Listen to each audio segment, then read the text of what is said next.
Hey everyone, welcome to this reading of Chapter 1 of the No-Brainer's Guide to Decomposition. Here we go. Overcooked eggs look like exploded eyeballs. The yellow and white bits stick to the pan on the stove, glued to the surface because not only did I forget to spray the skillet, I got distracted by the gurgling sound of Prof's coffee maker. The bubbling and hissing noise made me think of a story I wrote back about an archaeologist being dangled over a pit of acid.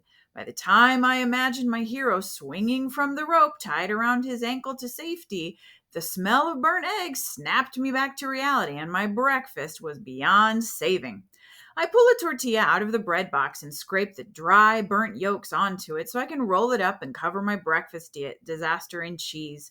My taste buds have only wanted to eat scrambled eggs for breakfast for the past 2 weeks, but I think I'm finally starting to get tired of them.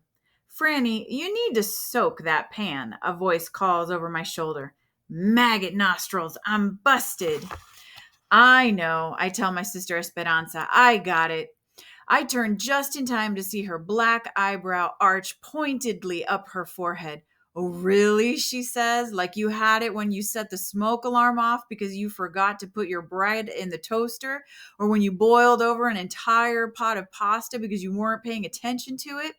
I groan and wave my hand across the kitchen. Is the house still here, Essie? Have I set anything on fire? No, I haven't. Thank you very much. At least, not yet. And it wasn't really my fault. It was Aranita, the spider that lives in my brainweb. While I was making toast, Aranita scanned the living room and spotted the latest manga I'd been reading.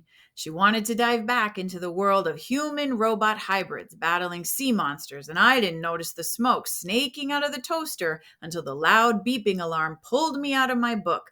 Aranita's always to blame when my brain jumps from one thing to another. She bounces along her web, hopping across the threads without thinking about where she's been or where she's going.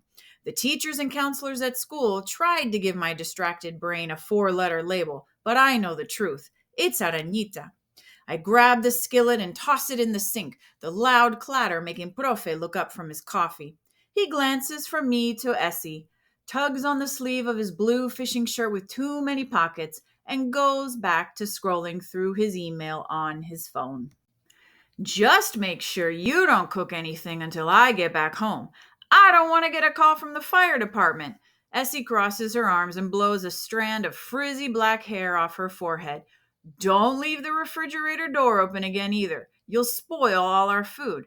And you need to fold your laundry too. I keep losing my work uniform in the pile of mess you're ignoring. I groan at Essie's list of chores and rules. She's still mad at me about Disaster Day, even though it was 2 whole months ago. That week at school, I wasn't paying attention when I grabbed my science notebook off the kitchen table and accidentally took Essie's English research paper she was supposed to turn in that day. Then I made her late to school because I missed the bus, and she had to convince her girlfriend, Yakira, to drive me to my middle school before they went to high school.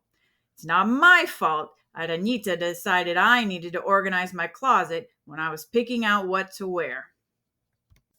When I tried to make it up to Essie by baking some chocolate chip cookies, Aranita kept bouncing around the steps in the recipe, and I made them completely wrong. Apparently, sisters throw up when they eat cookies made with salt instead of sugar. I roll my eyes. I'm working with Profe today. Essie's lips purse in a tight line. She hates it when I call our dad Profe, but he's Dr. Bernardo Gonzalez, senior professor and researcher at Central Texas University. I've always called him Profe, just like most of his students do. I've been going to Profe's classes ever since I was in 3rd grade. That year I got strep throat and had to miss a week of school.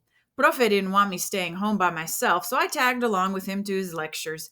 I sat in his Introduction to Forensic Anthropology class and learned to identify how long a body has been dead, how fast it takes for muscles to decompose, and what kinds of insects like to feast on cadavers. Profe even had huge photographs of dead bodies projected on the screen in the lecture hall. Sitting in that class, Arenita was the calmest she's ever been. After that, I begged Profe to let me skip school and go to his lectures. I even faked being sick a few times until he caught on. Over the summers, though, I don't have to convince Profe to let me miss school. We have all the time we want. So I spend my days helping him with whatever research he's doing. Hello, Essie snaps her fingers in front of my face. I hate it when she does that. You're spacing out again. Aren't you going to be late for work? I shoot back. Essie has a job at Whataburger, and I point at the bright orange polo shirt she has to wear. Those Dr. Pepper shakes don't make themselves, you know. Essie glances at her phone, checking the time. Even though she's 17, she doesn't have a car and has to wait for Yakira to pick her up. She always walks to the gate at the edge of our property since there's so much security. And she definitely doesn't want Yakira or any of her friends seeing what's in our backyard. Essie turns quickly on her heel, but can't resist calling over her shoulder, "Don't forget to do the dishes," as she leaves. I shake my head, grabbing my egg tortilla disaster and sitting down next to Profe at the kitchen table. Biting into my breakfast, I wonder if it's possible for a human being to die from eating burnt, dry eggs. Does stomach acid take one look at the overcooked yolks and say, "Nope, we're sending this back to where it came from"? I swallow hard, trying to make sure my breakfast stays down where it should. A chuckle from Profe snaps me from my thoughts. I look at him as he holds his coffee cup to his lips, the steam fogging up his glasses. "Probably no chance your sister will bring home cheese and jalapeno burgers for dinner now, is there? Too bad." Profe smiles before he takes a long sip of his black coffee from the mug I decorated for him in 4th grade with pictures of colorful skulls, leg bones, and ribs. It's his favorite mug. I laugh. "Did you know Venus flytraps can survive on one bug every 2 weeks?" Profe sets his coffee mug down and examines my face. I know he's searching for how I bounced from him talking about Ese getting dinner to insect-eating plants. The connection made sense in my head. The jalapeno burgers made Arenita jump to spicy food, which then made her leap to thinking about the time we went to a Japanese restaurant and I accidentally ate a whole spoonful of wasabi. Arenita remembered I brought my favorite manga to read while we waited for our food, a story about plants eating people who trespass in their forest. And then Arenita landed on how Venus flytraps are carnivorous plants. This happened in about 2 seconds. Profe nods. He's used to my brain doing this as Arenita jumps all over the place. Other people aren't. My teachers think if I just try hard enough, I can focus and not daydream. And the kids at school always give me weird looks when I blurt out random thoughts that Arenita pushes out of my mouth. Or they complain when they have to do group work with me because I focus on one tiny piece of the project and forget to do the rest of the assignment. That's why it's usually just me and Arenita by ourselves at lunch. "Everything okay, Franny?" Profe asks. He wraps his fingers around his coffee mug, and I realize I've been bouncing my leg up and down, shaking the table in the process. I pick at the edge of the tortilla on my plate and arrange the crumbs to spell no. I open my mouth, but Profe's phone buzzes on the table. A slight smile creeps onto his lips when he reads the message. "Well, I think today will be a good day," he says. "Why?" I wish he'd tell me exactly what he wants to say before Aranita decides to speed past this conversation and jump along 30 threads. "We just got notified we have an incoming specimen." Profe brushes his fingers through his black hair. "I was thinking maybe you could help lead the team. You know, take over the processing." The burnt eggs in my stomach shoot up to my throat and I swallow hard to keep them down. My leg bounces again under the table. "Really? You're serious? You're not joking?" Because that would be the worst joke in the history of bad jokes.